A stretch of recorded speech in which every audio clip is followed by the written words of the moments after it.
para o que é tráfico, vamos conhecer quando se trata no passado. No passado, nós se dedica muita atenção no aspecto de segurança em tráfego. Essa é também é uma coisa aqui.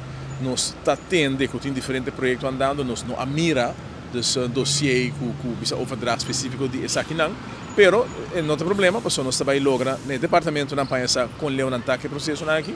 Nós temos viaca para hobby placa disponível para fazer uma campanha de segurança de tráfego. Verdade, como mesmo não mira muito de gele, pero then again não se identifica que o portanado não passa. Nós vamos aqui com a sociedade e ora que nós temos informação nós vamos mirar aqui te passa na te cambio não e direção nos faz. Então no caso segurança em tráfego está uma prioridade grande se conosco. Pode acordar no passado com nós a beef up motor brigada de tempo a parte assim o controle para o que trata é aspecto de álcool em tráfego, você aceita um rol grande e também nós temos quase esforço para reduzir como diz speed, reduzir a velocidade em tráfego, você aceita uma coisa importante para reduzir risco também para o que trata acidente e acidente é uma consequência mais pesada.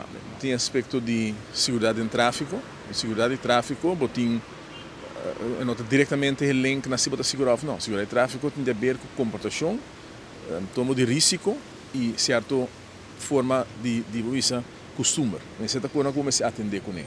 Para o que trata parte de seguro, etc. É um outro reto e me quer que seja um curso que você vai mirar como vai deal com ele também no futuro para garantir que em todo caso se não cosita cumprir com a lei com a propriedade protegida.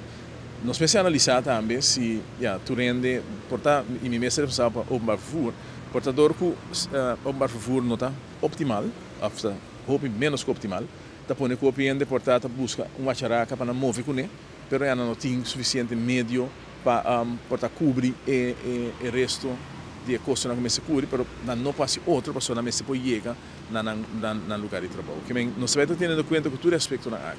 E coisa muito importante que eu quero dialogar aqui vez mais.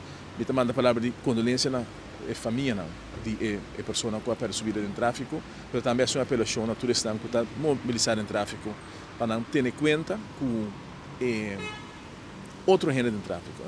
Não está só a participar em tráfego. Que lá nos purba de reduzir mais tanto risco para nós mesmos para outro, dor de adaptar nossa comportação. E a mim sempre visto, se você bebe, lá não tem destruir pau.